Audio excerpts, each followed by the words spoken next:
Students, मैं राहुल चौक से Rohit classes में आपका स्वागत करता हूं। अब हम बात करेंगे वर्ल्ड ज्योग्राफी के पार्ट 3 की। अभी तक हमने क्या क्या पढ़ लिया? बृहस्पति, शनि, अरुण और वरुण पढ़ लिया। आज लेक्चर है पृथ्वी का। क्लियर? ये आकार में 5वें नंबर का सबसे बड़ा ग्रह है और सूर्य से तीसरे नंबर पर स्थित है। क्लियर बात समझ में आया? सूर्य से कौन से नंबर पर स्थित है? तीसरे नंबर पे, और आकार में 5वें नंबर पर है। क्लियर? अब अगर हम बात करें पृथ्वी की, पृथ्वी एकमात्र सौरमंडल का ग्रह है जिसके पास स्वयं का वायुमंडल और जहां पर जीवन है। क्लियर बात समझ आया? पृथ्वी एकमात्र ग्रह है जिस पर स्वयं का वायुमंडल और जीवन उपस्थित है। क्या उपस्थित है? जीवन उपस्थित है। पृथ्वी की बात करें तो पृथ्वी के पास स्वयं का एकमात्र उपग्रह जिसका नाम क्या है? पृथ्वी का एकमात्र उपग्रह जिसका नाम है चंद्रमा। क्या नाम है? चंद्रमा, मून। क्लियर बात समझ आया? मैंने बताया जो सूर्य की परिक्रमा करते हैं उनको ग्रह कहते हैं, और जो ग्रहों की परिक्रमा कहते हैं उसे क्या कहते हैं? उपग्रह कहते हैं। पृथ्वी का एकमात्र उपग्रह जिसका नाम क्या है? चंद्रमा। क्लियर बात समझ में आया? आगे देखते हैं। अब नेक्स्ट देखेंगे पृथ्वी की आकृति। तो हमने पहले क्या क्या पढ़ा देखा? पृथ्वी जो है वो सूर्य से तीसरे स्थान पर स्थित है। पृथ्वी आकार में 5वां सबसे बड़ा ग्रह। पृथ्वी पूरे सौरमंडल का, हमारे सौरमंडल का एकमात्र ग्रह है जिस पर जीवन है या वायुमंडल है। नेक्स्ट पढ़ेंगे पृथ्वी का एक उपग्रह जिसका नाम क्या है? चंद्रमा। अब पृथ्वी की आकृति की बात करें तो हेडिंग बनाइए कि पृथ्वी की आकृति कैसी होगी, शेप ऑफ अर्थ कैसा होगा। तो पृथ्वी की आकृति के बारे में कई लोगों ने अवधारणाएं दी। पृथ्वी की आकृति के बारे में कई लोगों ने की थी अवधारणाएं दी। तो पहले बात करते हैं, सबसे पहले जो अवधारणा दी वो पाइथागोरस ने दी। पाइथागोरस ने कहा कि पृथ्वी गोल है।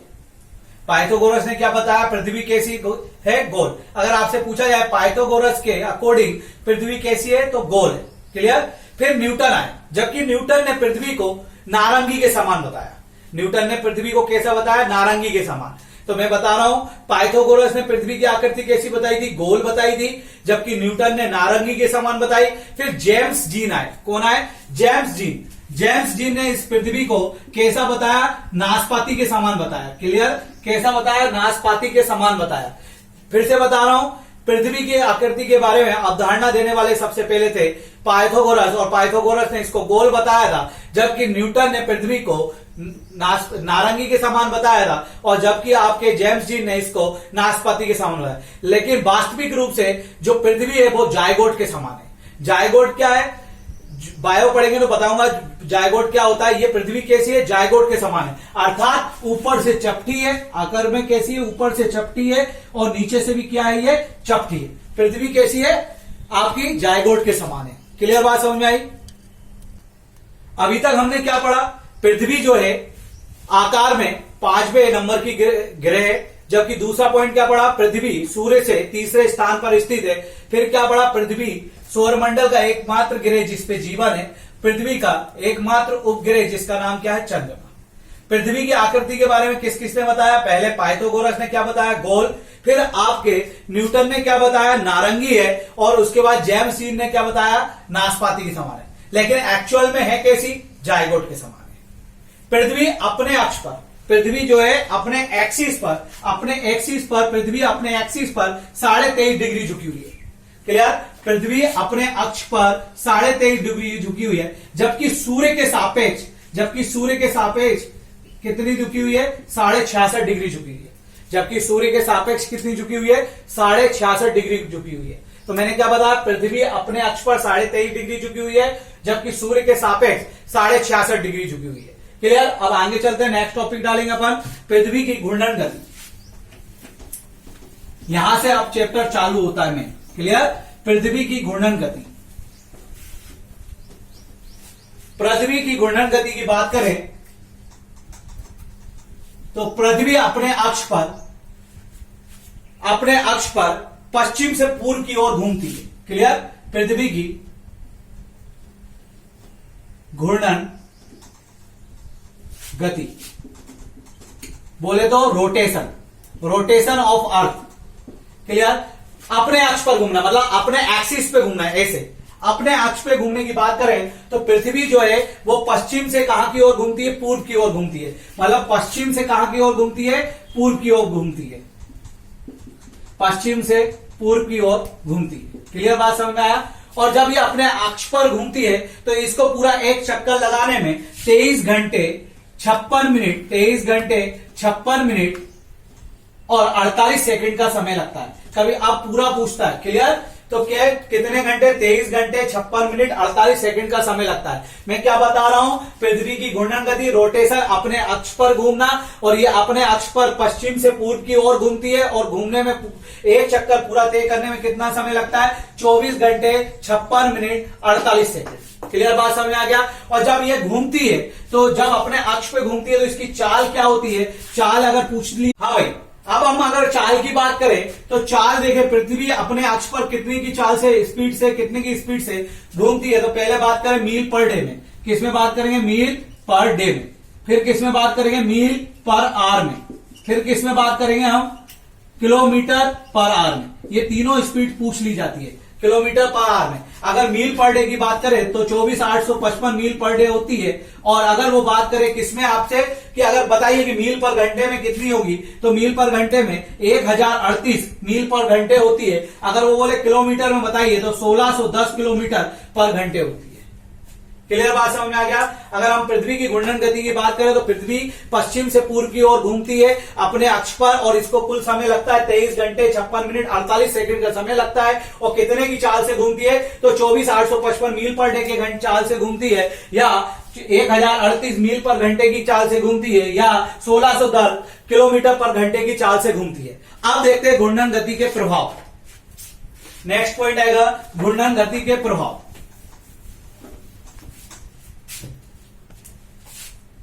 घूर्णन गति के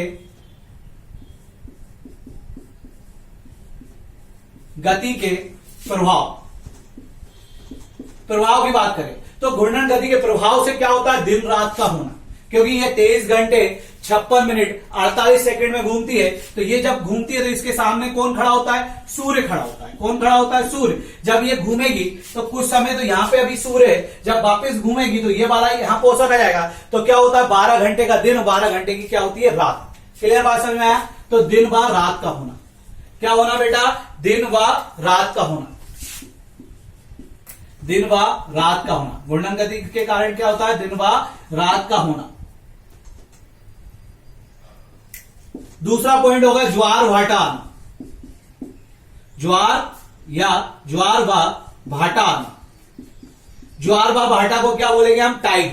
क्लियर, लहरों का उठना और लहरों का नीचे जाना, अभी एक पूरा चैप्टर आएगा। क्लियर, हर 12 घंटे में ज्वार आता है और हर 12 घंटे में क्या आता है, आपका भाटा आता है। हर 6 घंटे में ज्वार और भाटा के बीच में अंतर रहता है, लगभग 6 घंटे 13 मिनट के समथिंग। क्लियर, ज्वार व भाटा का आना, घूर्णन गति के प्रभाव। घूर्णन गति के कारण क्या होता है, दिन व रात का होना, ज्वार व भाटा आना, और वायु राशियों के दाब में बदलाव होना। क्लियर, क्या होता है, वायु राशियों की दिशाओं में बदलाव होना, वायु राशियों की दिशाओं में बदलाव होना। पहला पॉइंट क्या हो गया, दिन व रात का होना। दूसरा पॉइंट क्या हो गया, ज्वार भाटा आना। और तीसरा पॉइंट क्या हो जाएगा, वायु राशियों की दिशाओं में बदलाव होना। क्लियर, फिर से मैं एक बार रिवाइज कर रहा हूं कि क्या होता है। पृथ्वी की घूर्णन गति की बात करें तो पृथ्वी पश्चिम से पूर्व की ओर घूमती है और अपने अक्ष पर घूमती है, पहला पॉइंट हो गया। दूसरा, ये पृथ्वी की घूर्णन गति जो करती है पूर्व से पश्चिम की ओर, उसमें कुल समय 23 घंटे 56 मिनट 48 सेकंड होता है।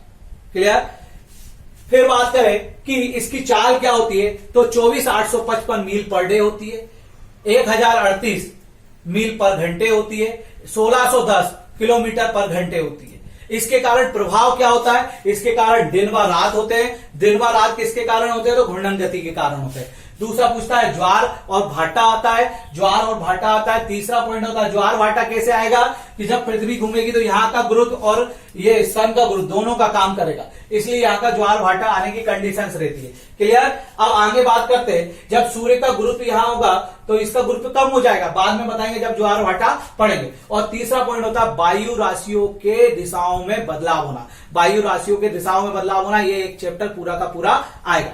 अब देखते हैं पृथ्वी के परिक्रमण गति। पृथ्वी की परिक्रमण गति नेक्स्ट पॉइंट क्या होगा, पृथ्वी की परिक्रमण गति। ये सारे क्वेश्चन बनते हैं, जो भी एग्जाम हो सारे क्वेश्चन इसमें आते हैं। पृथ्वी की परिक्रमण गति, पृथ्वी की परिक्रमण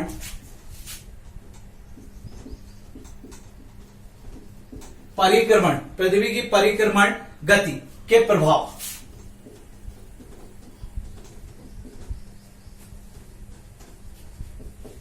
गति के क्या प्रभाव, पृथ्वी के परिक्रमण गति के प्रभाव। क्लियर बात समझ आया, पृथ्वी के परिक्रमण गति के प्रभाव। तो पृथ्वी के परिक्रमण गति के प्रभाव की बात करें तो क्या होता है, पहली बात समझते हैं परिक्रमण मतलब क्या होता है ना। परिक्रमण का मतलब होता है किसी चीज के चारों ओर घूमना। ये हमारा सूर्य है और पृथ्वी की बात करें तो पृथ्वी किसके सापेक्ष घूम रही है, सूर्य के सापेक्ष घूम रही है। सारे के सारे ग्रह किसके सापेक्ष घूम रहे हैं, सूर्य के सापेक्ष घूम रहे हैं। जब पृथ्वी सूर्य के सापेक्ष घूमते हैं तो इसकी चाल होती है 30 किलोमीटर पर सेकंड। कितनी चाल से घूमती है, 30 किलोमीटर पर सेकंड। पिछले एसआई में ये पूछा गया था। इसको पूरा का पूरा एक चक्कर तय करने में, यहां से यहां तक तय करने में 365 दिन 5 घंटे 48 मिनट और 46 सेकंड का समय लगता है। क्लियर। तो पृथ्वी को एक सूर्य की पूरी परिक्रमा करने में कितना लगता है, 365 दिन 5 घंटे 48 मिनट 46 सेकंड का समय लगता है। पृथ्वी सूर्य के सापेक्ष कितने की चाल से घूमती है, तो 30 किलोमीटर पर सेकंड की चाल से घूमती है। क्लियर बात समझ आ गया। नेक्स्ट पॉइंट की अगर हम बात करें तो पृथ्वी की परिक्रमण गति का प्रभाव क्या है, इसके कारण क्या प्रभाव पड़ते हैं। तो सबसे पहली बात करें तो इसमें क्या होता है, ऋतु परिवर्तन। जो हमारा ऋतु परिवर्तन होता है, गर्मी सर्दी और बारिश, ये पृथ्वी के परिक्रमण काल के कारण होता है। जबकि पृथ्वी की घूर्णन गति के कारण क्या होता है, दिन रात होते हैं। क्लियर। तो क्या होता है, ऋतु का परिवर्तन। दूसरा होता है दिन और रात की अवधि में परिवर्तन। दिन व रात की अवधि में परिवर्तन। दिन व रात की अवधि में परिवर्तन। क्लियर बात समझ आया, दिन व रात की अवधि में परिवर्तन। कैसे, देखो दिन व रात का होना किस पे डिपेंड करता है, घूर्णन गति पर। क्यों डिपेंड करता है, देखिए मैं एक बात बताता हूं। जैसे ये सूर्य, मैं इसको सूर्य मान लेता हूं। जब पृथ्वी यहां होगी, अपने एक्सिस पे घूम रही होगी, तो ये पोर्शन क्या होगा, इसके सामने होगा। तो ये पूरा क्या होगा, यहाँ पे पूरे में रात होगी और यहाँ क्या होगा, दिन होगा। और जैसे ही वापस ये घूमेगी 12 घंटे के बाद, तो 12 घंटे के बाद ये वाला पोर्शन दिन का हो जाएगा, ये वापस रात हो जाएगा। तो मतलब दिन रात किसके कारण हो रहा है, घूर्णन गति के कारण। ये ऐसे ऐसे घूम रही है और जबकि ये ऐसे चलती है तो इसके कारण क्या होता है, आपका दिन व रात की अवधि। जैसे गर्मी ऋतु आ गई, ऋतु में परिवर्तन हुआ। गर्मी है तो गर्मी में क्या होगा, दिन बड़े और रात छोटी। सर्दी है तो दिन छोटे और रात क्या हो जाएंगी, बड़ी। क्लियर बात समझ आया। अब बात करते हैं पृथ्वी के व्यास की। पृथ्वी का व्यास कितना है, तो हम इसको रफ करते हैं। पृथ्वी के व्यास की बात करते हैं। किसकी बात करते हैं, पृथ्वी, डायामीटर ऑफ अर्थ। आखिरी तक देखते चलो, बहुत इंपॉर्टेंट है, जो हर कोई नहीं बताता, मैं हर चीज बताऊंगा इसमें। पृथ्वी की व्यास की बात करते हैं, मतलब डायामीटर ऑफ अर्थ की बात करते हैं। क्लियर। पृथ्वी का व्यास दो तरीके से देखा जाता है। मैंने बताया पृथ्वी कैसी है, जायगोट के समान है। क्लियर। कैसी है पृथ्वी, जायगोट के समान है।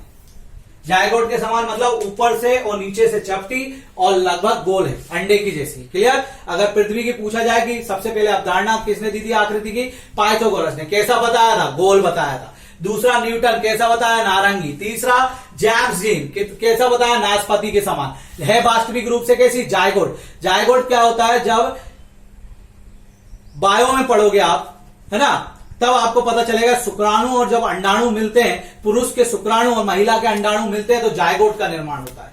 क्लियर बात समझ आया। ठीक है। अब बात करते हैं पृथ्वी की। तो पृथ्वी का जो दो भागों में कौन बांटता है, भूमध्य रेखा या विषुवत रेखा क्या करती है, दो भागों में इसको बांटती है, या इक्वेटर, क्या बोल सकते हैं, इक्वेटर, भूमध्य रेखा।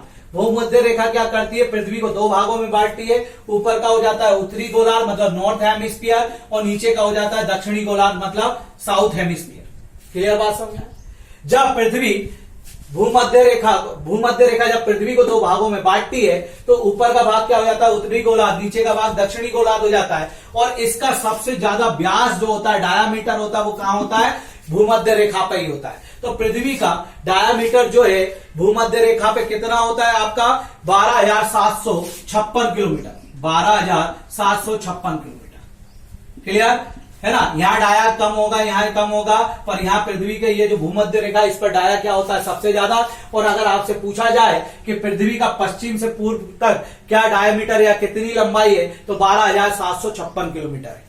क्लियर बात समझ आए। फिर पूछा जाता है भारत के दोनों ध्रुवों के बीच की दूरी क्या है या ध्रुवों का व्यास क्या है, तो ये व्यास जो होता है, ये व्यास जो है इतना, ये वाला डायमीटर जो है वो है 12,714 किलोमीटर। क्लियर। तो ये इसका पूर्व से पश्चिम या पश्चिम से पूर्व विस्तार कितना है 12,756 किलोमीटर, और इसका ध्रुवों पर कितनी दूरी है तो 12,714 किलोमीटर है। क्लियर। नेक्स्ट समझ में आया आपको कि पृथ्वी की भूमध्य रेखा पर कितना डायमीटर है तो 12,756, और ध्रुवों पर कितनी दूरी है दोनों ध्रुवों के बीच में तो 12,714 किलोमीटर। अब मैं इसको मिटाता हूं, नेक्स्ट टॉपिक आएगा उपसौर और अपसौर। उपसौर और अपसौर। उपसौर और अपसौर।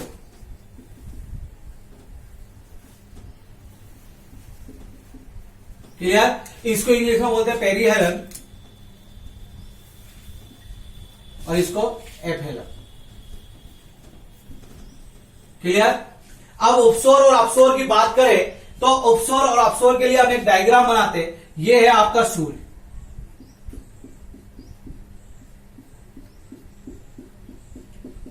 और सूर्य के चारों ओर कौन चक्कर लगा रहा है, परिक्रमण कौन कर रहा है, पृथ्वी कर रही। कितने की स्पीड से कर रही, 30 किलोमीटर पर सेकंड की। कितने दिनों में कर रही, 365 दिन, 5 घंटे 48 मिनट 46 सेकंड में तय कर रही है। अब बात करते हैं पृथ्वी और सूर्य के बीच की जो सबसे ज्यादा दूरी होती है उसे हम कहते हैं अपसौर। अपसौर। क्लियर। क्या कहते हैं, अपसौर कहते हैं। क्लियर। पृथ्वी की जब सबसे, पृथ्वी की सूर्य से सबसे ज्यादा दूर होता है, जब सूर्य पृथ्वी से ज्यादा दूर होता है सबसे ज्यादा, या जब पृथ्वी सूर्य से सबसे ज्यादा दूर होती है उसे क्या कहते हैं, अपसौर कहते हैं। और यह स्थिति जो है वो 4 जुलाई को बनती है। क्लियर। इस समय सूर्य और पृथ्वी के बीच में जो दूरी होती है 9.42 करोड़ मील होती है। क्या होती है, करोड़ मील। क्लियर।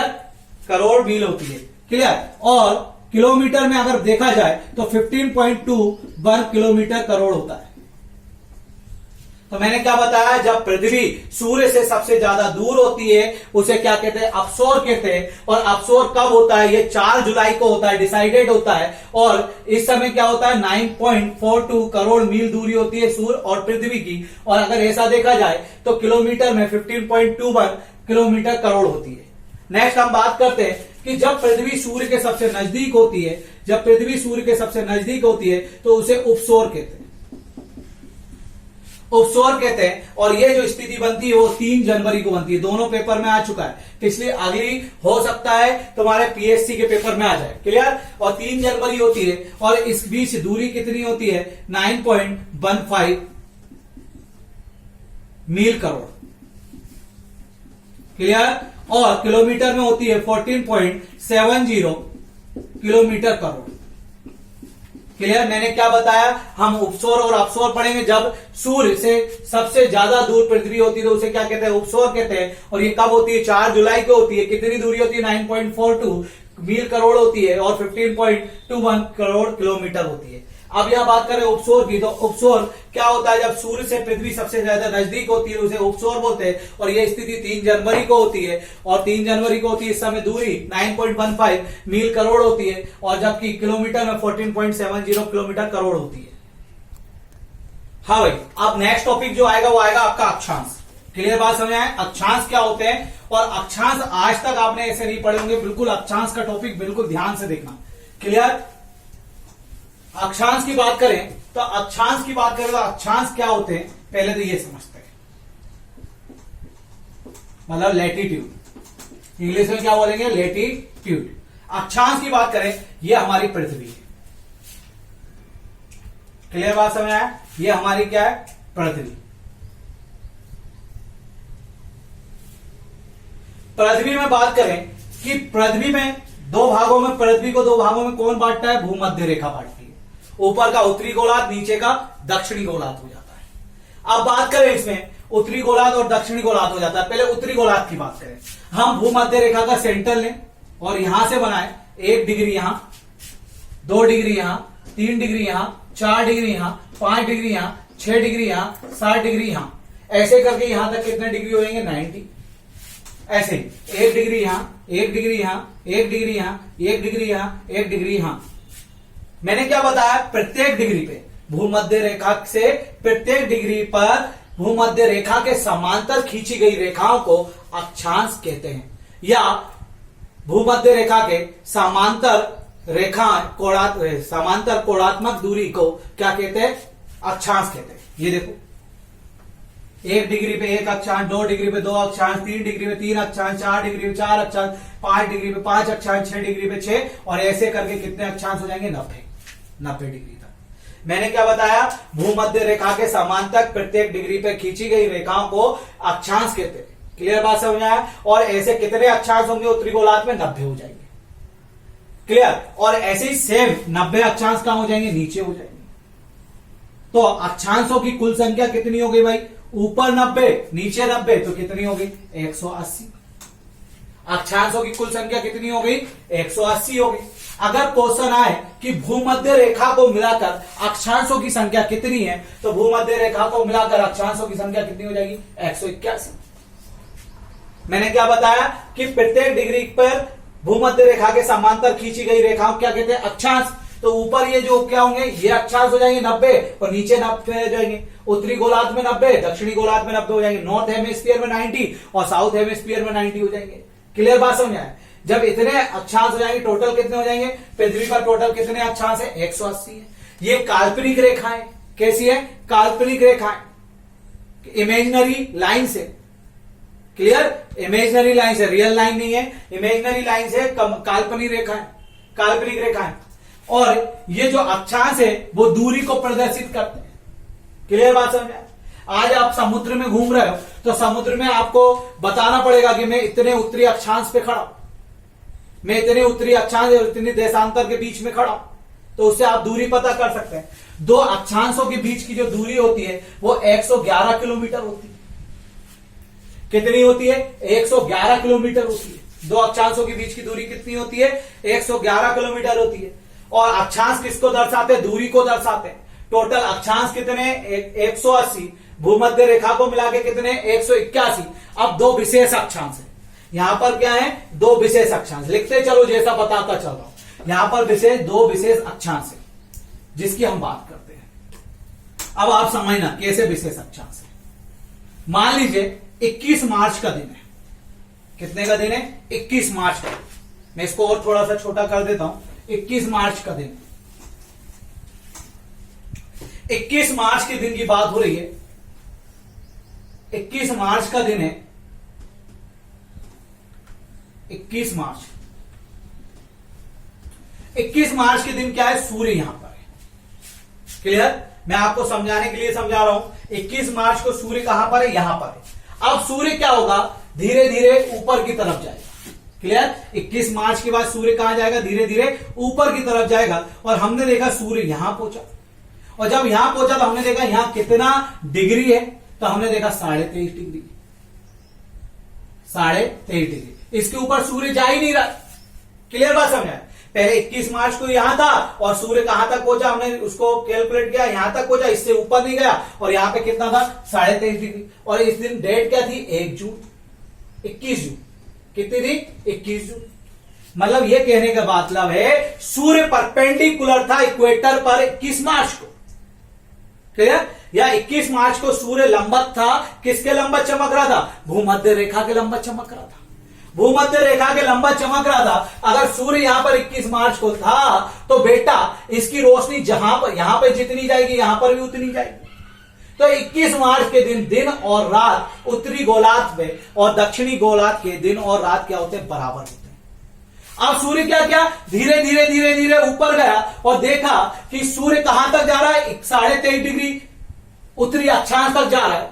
मतलब इसको हमने एक विशेष नाम दे दिया जिसका नाम था कर्क रेखा।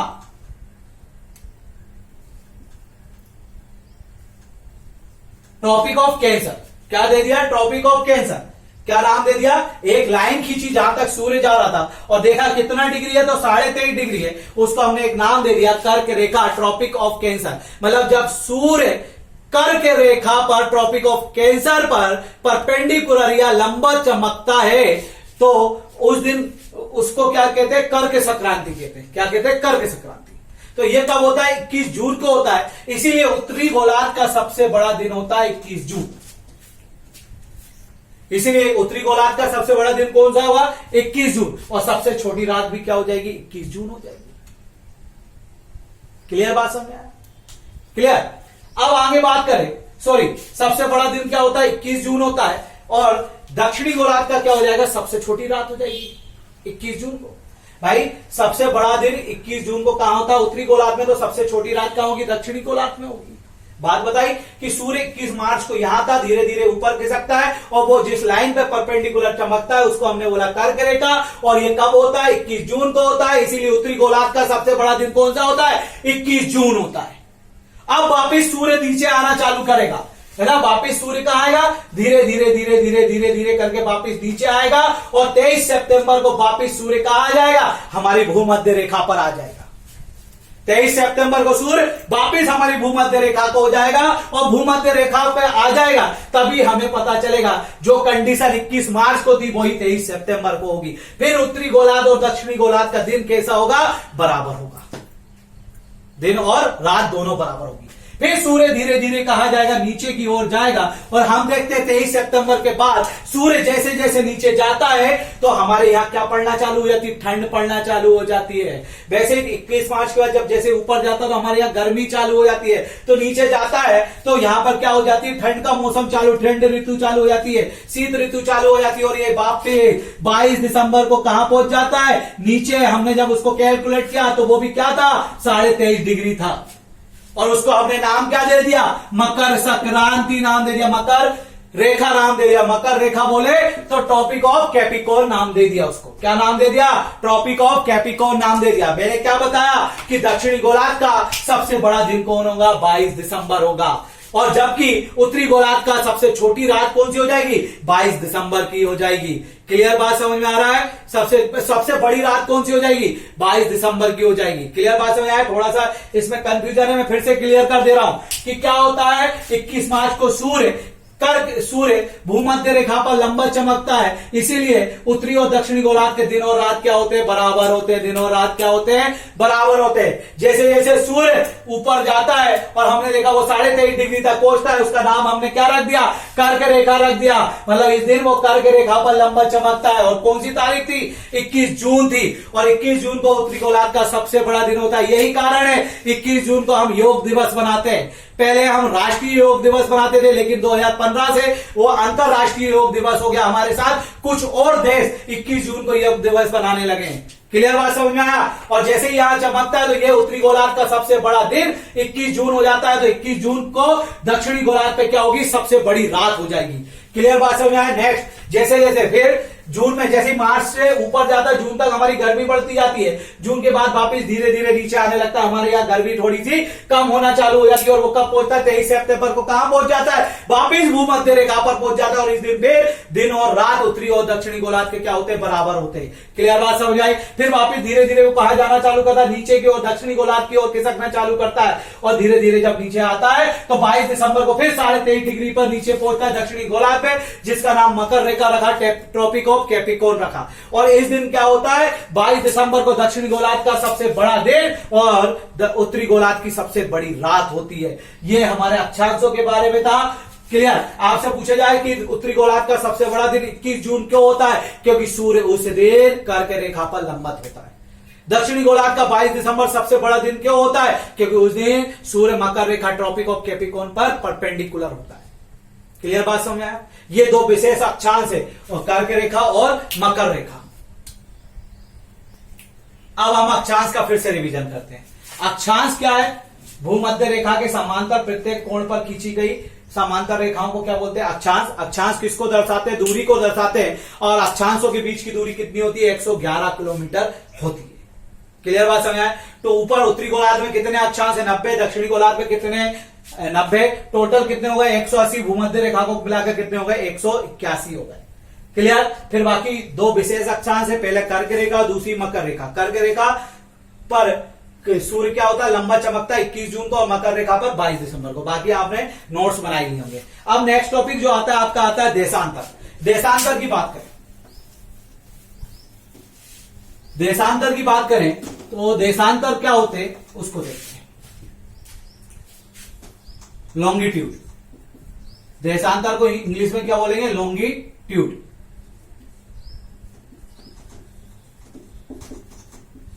लॉन्गिट्यूड, क्लियर बात समझ आया। देशांतर को क्या बोलेंगे इंग्लिश में, लॉन्गिट्यूड बोलेंगे।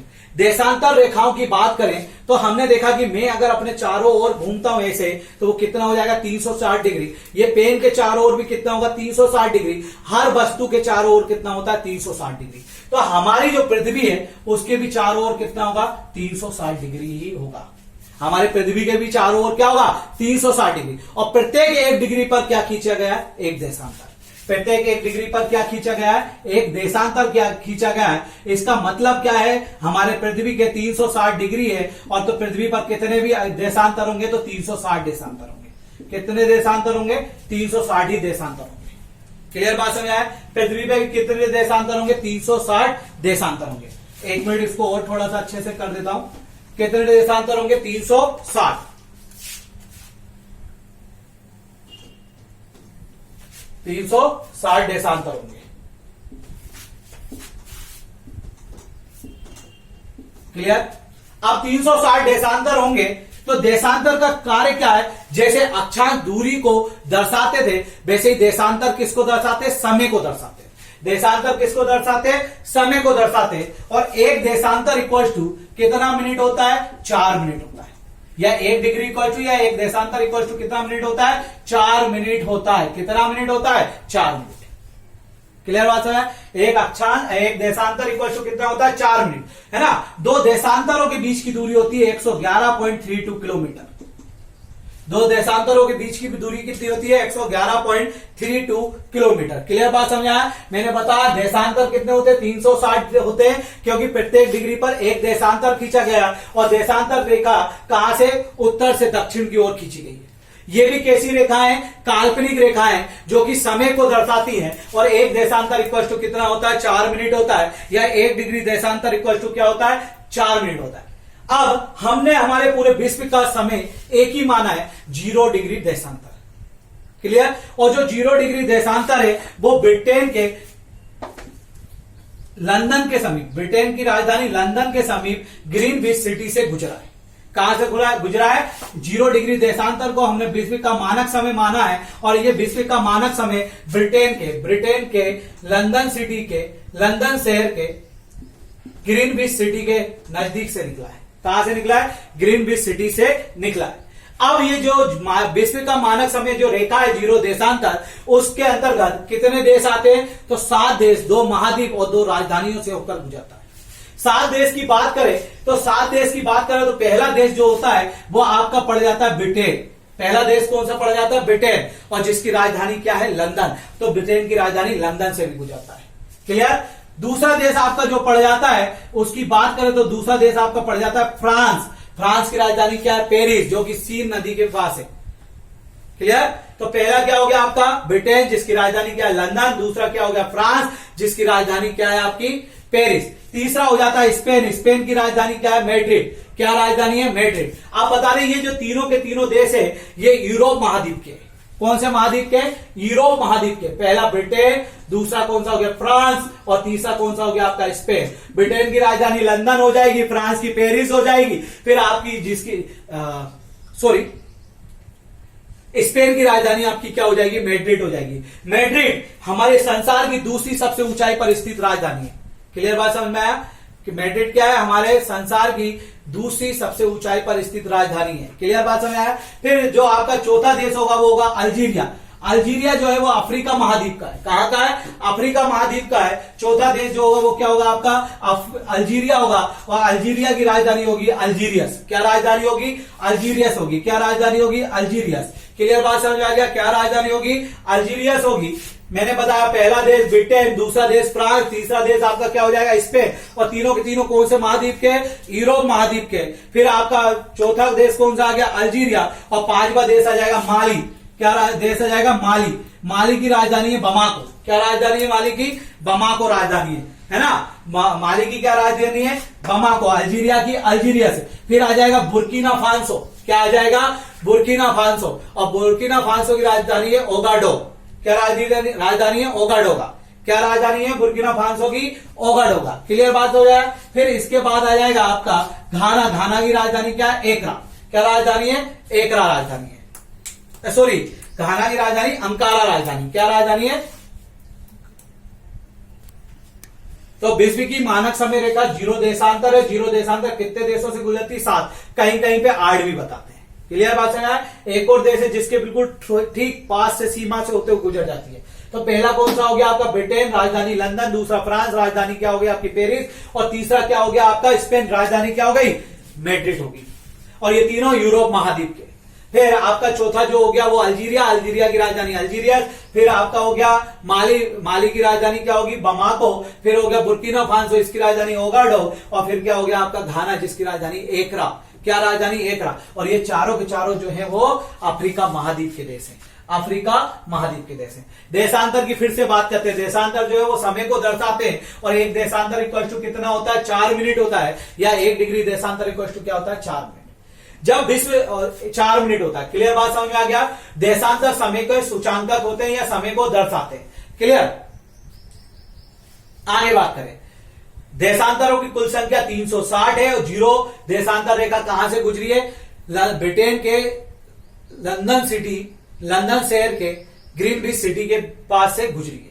क्लियर बात समझ आ गया? नेक्स्ट एक और पॉइंट है। ये तो 0 डिग्री देशांतर है और 180 डिग्री देशांतर को अंतरराष्ट्रीय तिथि रेखा माना गया है। देशांतर को क्या माना गया है? अंतरराष्ट्रीय तिथि रेखा माना गया है।